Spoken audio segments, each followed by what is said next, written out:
अस्सलाम वालेकुम everyone, how are you all. उम्मीद है कि आप सब ठीक होंगे। I am here with lecture number 57 that is an another lecture for class 10th, जिसमें हम लोग यूनिट नंबर 12 यानी कि हाइड्रोकार्बन्स के बारे में बात कर रहे हैं। हाइड्रोकार्बन्स, जैसा कि आप जानते हैं, it is the simplest most class of the organic compounds, और उसके अंदर हम लोग hydrocarbons there are 4 different types, जिसमें से हम लोगों ने फर्स्ट टाइप यानी कि अल्केन्स के बारे में स्टडी किया है। हमने काफ़ी डिटेल में जाके उसकी डिफरेंट प्रॉपर्टीज़ के बारे में, उसकी प्रिपरेशन के बारे में, केमिकल फिज़िकल प्रॉपर्टीज़ के बारे में स्टडी किया था। उसके अलावा हम लोगों ने देखा था about the uses of the alkanes. आज जो हम शुरू करने वाले हैं that is the second class of hydrocarbons यानी कि अल्कीन्स। अल्केन्स जो थे जिसको हम स्टडी कर चुके हैं, वो आप जानते हैं कि those all were the saturated hydrocarbons. वो तमाम के तमाम सैचुरेटेड हाइड्रोकार्बन्स थे। सैचुरेटेड का मतलब है कि उसके अंदर जितने भी कार्बन और कार्बन के बॉन्ड थे, यानी कार्बन की जितनी भी वैलेंसीज थी, वो तमाम की तमाम जो हैं वो सिंगल बॉन्ड से फिलअप हुई हुई थी, और वहाँ पर मज़ीद किसी एटम को या किसी एलिमेंट को ऐड अप करने के उस कंपाउंड के अंदर गुंजाइश नहीं थी। तो वो सैचुरेटेड हैं, यानी कि कम्प्लीटली फिल्ड अप वैलेंसीज हैं उनकी कार्बन की। अब अगर हम बात करते हैं अल्कीन्स की, तो इनको हम कहते हैं कि these are unsaturated hydrocarbons. Unsaturated hydrocarbons का मतलब क्या है कि यहाँ पे जो कार्बन की वैलेंसीज हैं वो सिंगल के बजाय डबल बॉन्ड से भी फिल अप हुई होती हैं, और जो ये डबल बॉन्ड है इसमें अगर हम कोई और एलिमेंट को, किसी और एटम को लेके आएँ, तो अगर वो प्रॉपरली उसके अंदर ऐड करें तो वो डबल बॉन्ड ब्रेक होकर नए आने वाले एटम या एलिमेंट को अपने अंदर कंबाइन कर लेता है, जॉइन कर लेता है अपने साथ। तो ये डिफरेंस है अल्केन्स और अल्कीन्स का। अल्केन के अंदर सिर्फ सिंगल बॉन्ड प्रेजेंट थे, जबकि अल्कीन्स के अंदर डबल बॉन्ड प्रेजेंट होते हैं along with the single bond. कितने डबल बॉन्ड हैं ये डिपेंड करता है ऑन द मॉलिक्यूल। उसके अलावा जो अल्केन्स हैं वो स्टार्ट होते थे मीथेन से, मीथेन, ईथेन, प्रोपेन, ब्यूटेन, जबकि जो अल्कीन्स हैं वो ईथेन से स्टार्ट होती हैं, मीथेन से नहीं होंगी, बिकॉज इनके अंदर जो डबल बॉन्ड है वो कार्बन और कार्बन के बीच में होना चाहिए, जबकि मीथेन के अंदर सिर्फ जस्ट सिंगल अकेला एक कार्बन एटम एग्जिस्ट करता है। दैट इज़ वाई मीथेन जो है वो अल्कीन्स का हिस्सा नहीं बन सकता, क्योंकि वहाँ पे डबल बॉन्ड नहीं बन सकता है। अल्कीन्स का टॉपिक प्रॉपरली शुरू करने से पहले हमारे pass on the page number 87 एक इंटरेस्टिंग इन्फॉर्मेशन है, that is at the end of the topic of alkane. Alkane जहाँ पे ख़त्म हुआ है उसके बाद एक इंटरेस्टिंग इन्फॉर्मेशन उन्होंने दी हुई है। उन्होंने कहा है कि अगर आप किसी भी पॉन्ड या मार्श का, अगर आप मडी बॉटम जहाँ पे कीचड़ है नीचे, उसमें स्टिक लेके अगर आप पोक करते हैं, उसके अंदर सुराख करते हैं स्टिक के ज़रिए, तो आपको देखिएगा कि कुछ बबल्स जो हैं वो उस मड में से, उस कीचड़ में से बाहर की तरफ उभरेंगे, आएंगे। ये जो बबल्स हैं एक्चुअली जो हमने स्टिक अंदर डालने की वजह से, स्टिक उसके अंदर पोक करने की वजह से ये जो बबल्स रिलीज़ हुए हैं, ये these bubbles are made up of the gas methane. वो मीथेन जो है उस कीचड़ के अंदर, उस मडी सरफेस के अंदर प्रेजेंट है, वहाँ पे ये बनी है। तो अगर आप मीथेन को किसी तरह से कलेक्ट कर लेते हैं किसी बॉटल के अंदर, और बाद में अगर आप उसको फायर से बर्न करते हैं, बॉटल को एयर बंद कर दें और बाद में अगर आप उसके ऊपर फायर रखते हैं, तो वो that methane can set fire on it. और इस मीथेन को हम लोग मार्श गैस भी कहते हैं, क्योंकि मार्शी एरिया से, मडी एरिया से हमें ऑब्टेन होती है। इसके अलावा ये जो ऑर्किड फ्लावर होते हैं, ये जो फ्लावर हैं, ऑर्किड प्लांट्स जो हैं, वो अपने फ्लावर्स के ऊपर अल्केन्स को प्रोड्यूस करते हैं। अल्केन्स के ऊपर उसके फ्लावर जो हैं अल्केन्स को प्रोड्यूस करते हैं।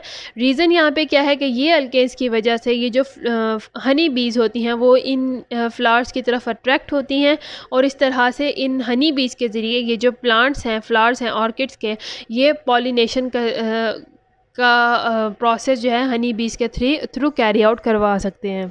ये थी साइड इन्फॉर्मेशन। अब हम लोग बात करते हैं अबाउट द अल्कीन्स। तो जो सिंपलेस्ट अल्कीन है हमारे पास, जो सबसे सिंपल मोस्ट है, दैट इज़ कॉल्ड एज, वो ईथीन है, जिसे हम लोग C2H4 भी कहते हैं, या अगर आप इसका स्ट्रक्चरल फार्मूला देखें तो ये इस तरह से है। यहाँ पे कार्बन की 4 वैलेंसीज फिल्ड अप हैं, और कार्बन एक दूसरे के साथ डबल बॉन्ड से अटैच हुए हुए हैं, और बाकी जो 2 बॉन्ड हैं कार्बन के वो हाइड्रोजन से फिल्ड अप हैं। तो इसीलिए इसका फॉर्मूला है C2 यानी कि 2 कार्बन के एटम्स और 1 2 3 4 हाइड्रोजन के एटम्स इसके अंदर प्रेजेंट होते हैं। ये जो कंपाउंड्स हैं अल्केन्स, जैसे कि अल्केन्स थे, जो कंपाउंड्स थे उनको हम लोगों ने पैराफिन्स का नाम दिया था। जो अल्कीन्स हैं उनको हम लोग ओलेफिन्स का नाम देते हैं because of the formation of oil. Olefin जो है एक लैटिन वर्ड है जिसका मीनिंग है ऑयल फॉर्मिंग। क्यों? क्योंकि जो ये इनको क्यों नाम दिया गया है, अल्कीन्स को हम लोग ओलेफिन्स का नाम क्यों देते हैं? क्योंकि जो इसके फर्स्ट मेंबर्स हैं उनके अंदर ये प्रॉपर्टी है कि वो ऑयल फॉर्मेशन करते हैं, ऑयली प्रोडक्ट्स बनाते हैं जब ये हेलोजेंस के साथ रिएक्ट करते हैं, यानी कि ग्रुप नंबर 7 जिसमें फ्लोरीन, क्लोरीन, ब्रोमीन, आयोडीन वगैरह हैं। जब ये अल्कीन्स जो हैं उनके साथ रिएक्ट करती हैं, इसके कुछ जो फर्स्ट मेंबर्स हैं ये जब इन हेलोजेंस के साथ रिएक्ट करते हैं तो ये ऑयली प्रोडक्ट्स बनाते हैं। कुछ अल्कीन्स आप लोग देख लें, आप लोगों को टेबल 12.1 में दी गई हैं जिसके अंदर उनका मॉलिक्यूलर फार्मूला, कॉन्डेंस्ड, स्ट्रक्चरल और क्रॉस एंड डॉट फार्मूला जो है वो आपको रिप्रेजेंट किया गया है। आज हम लोग देख लेते हैं इस टेबल के ऊपर कि इस टेबल के अंदर क्या क्या बताया गया है। दिस होल टेबल 12.1 जो है ये अल्कीन्स के बारे में है जिसमें हम लोग उसकी प्रॉपर्टीज़ के बारे में देख रहे हैं। जैसा कि हमारे पास सबसे पहला मेंबर, सबसे जो सिंपल मोस्ट मेंबर है जिसे हम लोग ईथीन भी कहते हैं, उसके अलावा इसका सेकंड नेम है इथाइलिन। ईथीन जो है वर्ड ईथेन से निकला है, जहाँ पे ईथेन की बजाय ईथीन है, जैसे अल्केन के बजाय अल्कीन है। अगर हम लोग इसका मॉलिक्यूलर फार्मूला देखें तो it's molecular formula is C2H4 और इसका स्ट्रक्चरल फार्मूला भी मैं आपको बता चुकी हूँ जिस तरह से बनता है C+C और hydrogen this is the structural formula कि इसके अंदर हर कार्बन की 4 वैलेंसीज फिल्ड अप हैं, 2 वैलेंसीज जो हैं डबल बॉन्ड के ज़रिए फिल्ड अप हैं और 2 वैलेंसीज जो हैं इसने सिंगल बॉन्ड के साथ बनाई हैं हाइड्रोजन के साथ। ये इसका स्ट्रक्चरल फार्मूला हो गया। अगर आप इसका कॉन्डेंस्ड फार्मूला देखें तो आप इसको इस तरह से भी लिख सकते हैं H2C डबल बॉन्ड CH2, यानी कि कार्बन और कार्बन के बीच में डबल बॉन्ड प्रेजेंट है और दोनों के साथ 2 हाइड्रोजन के एटम्स अटैच्ड हैं। सिमिलरली अगर आप देखते हैं, अगर आप देखें कि कार्बन इनके बीच में क्रॉस एंड डॉट फार्मूला किस तरह से लगेगा, तो हम लोग पहले इस तरह से रिप्रेजेंट कर लेते हैं इसको। कार्बन के हम लोग दिखाते हैं, इस कार्बन के दिखाते हैं डॉट के ज़रिए। तो कार्बन ने एक सिंगल बॉन्ड हाइड्रोजन के साथ बनाया, हाइड्रोजन ने अपना सिंगल एटम, ये शेयरिंग हो रही है यानी कि सिंगल बॉन्ड बना है। Only 1 pair of electron between this carbon and hydrogen, only 1 pair of electron between this carbon and hydrogen. जो ये डॉट एंड क्रॉस है इससे हम लोग जस्ट रिप्रेजेंट कर रहे हैं कि इलेक्ट्रॉन्स, कार्बन ने एक इलेक्ट्रॉन की शेयरिंग की थी इस हाइड्रोजन के साथ और इस हाइड्रोजन ने भी एक इलेक्ट्रॉन की शेयरिंग की थी, जिस वजह से जस्ट सिंगल पेयर बना है।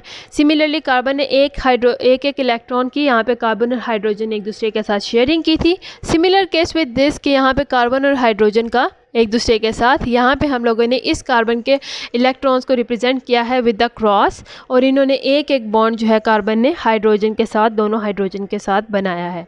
सिमिलरली अगर इस कार्बन की बात करें तो इसने कार्बन दूसरे कार्बन के साथ जब बॉन्ड बनाना था, जिसे हम लोग डबल बॉन्ड भी कहते हैं, तो डबल बॉन्ड बनाने के लिए उसने 2 इलेक्ट्रॉन्स को शेयर किया है। सिमिलरली इस कार्बन ने भी डबल बॉन्ड बनाने के लिए 2 इलेक्ट्रॉन्स को शेयर किया है। दैट इज़ वाई इनके अंदर अगर हम लोग शेयरिंग को देखें तो टोटली 2 इलेक्ट्रॉन पेयर्स या फिर आप कह लें कि 4 electrons are being shared between the 2 carbon atoms, तो जिसकी वजह से ये जो डबल बॉन्ड है वो एग्जिस्ट करता है, जिसकी वजह से डबल बॉन्ड जो है उसके अंदर बना है। उसके बाद ये तो हमारा फर्स्ट मेंबर था अल्कीन का, जिसके अंदर हम लोगों ने बात की है अबाउट इथाइन या इथाइलिन इसका नाम है, जिसके अंदर मिनिमम कार्बन एटम्स प्रेजेंट है, ओनली 2 कार्बन एटम्स। दोनों ने एक दूसरे के साथ डबल बॉन्ड बनाया है, जिसका हम लोगों ने molecular formula, structural formula, condensed formula और क्रॉस एंड डॉट फार्मूला के ऊपर देखा है कि किस तरह से बनते हैं। इसी तरह हम लोग डिफरेंट कंपाउंड्स ऑफ अल्कीन्स भी देख लेते हैं, डिफरेंट अल्कीन्स की टाइप्स देख लेते हैं। पहली हम लोगों ने देख लिया है इथाइलिन या फिर इथाइन जिसे हम कहते हैं। सेकंड हम लोग देख लेते हैं प्रोपाइलिन या फिर प्रोपीन।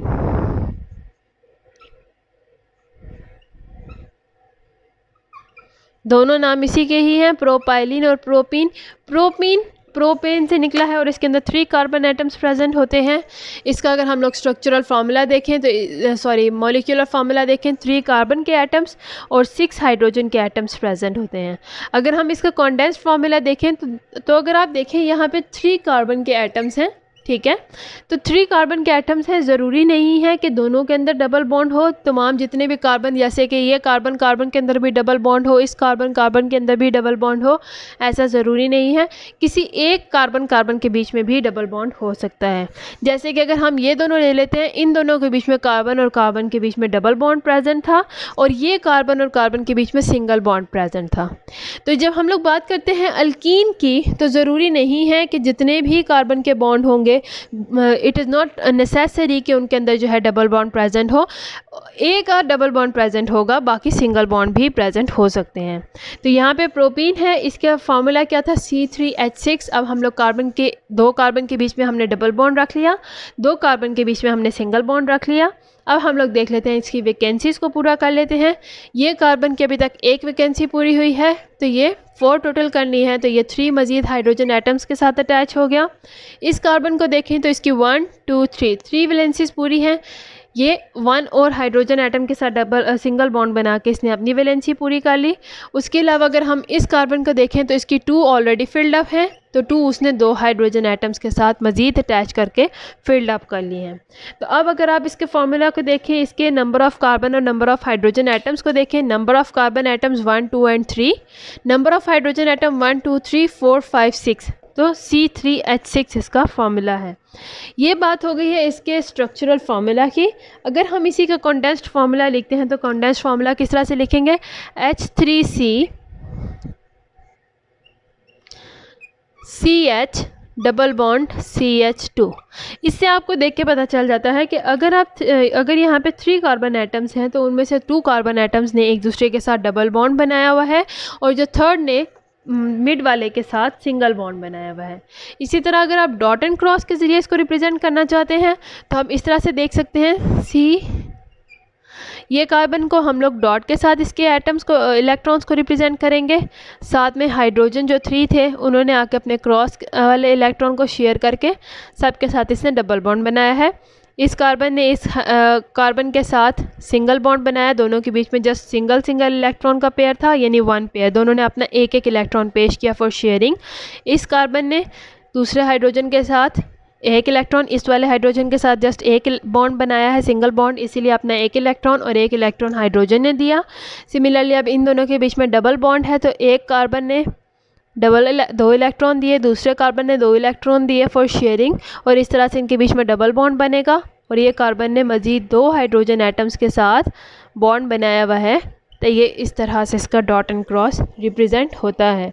ये बनाना डॉट एंड क्रॉस अगर आप बनाना चाहते हैं, ये वाला फार्मूला, ये अगर आप इसका स्ट्रक्चर बनाना चाहते हैं डॉट एंड क्रॉस की मदद से, तो बहुत ईजी है बनाना। जस्ट आप उनको एक एटम को साइन कर दें, जहाँ पे सिंगल बॉन्ड है तो वहाँ पे एक इलेक्ट्रॉन आएगा दोनों एटम्स की तरफ से, और अगर डबल बॉन्ड है तो 2 इलेक्ट्रॉन्स आते हैं दोनों एटम्स की तरफ से, और इस तरह से टोटली 4 इलेक्ट्रॉन्स जो हैं 2 कार्बन के बीच में प्रेजेंट होते हैं। जिस तरह यहाँ पे डबल बॉन्ड था तो यहाँ पे टोटली 1 2 3 4 इलेक्ट्रॉन्स हैं, और यहाँ पे सिंगल बॉन्ड था तो उसकी जगह पर जस्ट 2 इलेक्ट्रॉन्स हैं। तो एक ये जो बॉन्ड की लाइन बनती है वो एक इलेक्ट्रॉन पेयर, या फिर आप कह लें कि 2 इलेक्ट्रॉन्स की वजह से बनती है, और इस तरह से हम लोग इसको रिप्रेजेंट करते हैं। इसी तरह अगर हम लोग अगला टाइप देखते हैं अल्कीन की, दैट इज़ ब्यूटीन या फिर ब्यूटाइलिन कह सकते हैं आप इसको, जिसके अंदर कार्बन का जो एटम है, नंबर ऑफ़ कार्बन एटम्स जो हैं वो 4 हैं। ब्यूटीन या ब्यूटाइलिन दोनों नाम हैं, दोनों नेम्स हैं इसी कंपाउंड के, जिसके अंदर कार्बन के नंबर ऑफ़ एटम्स 4 हैं, जबकि हाइड्रोजन के नंबर ऑफ़ एटम्स यहाँ पे 8 हैं। अब अगर आप देखें इसके अंदर 4 कार्बन के एटम्स हैं,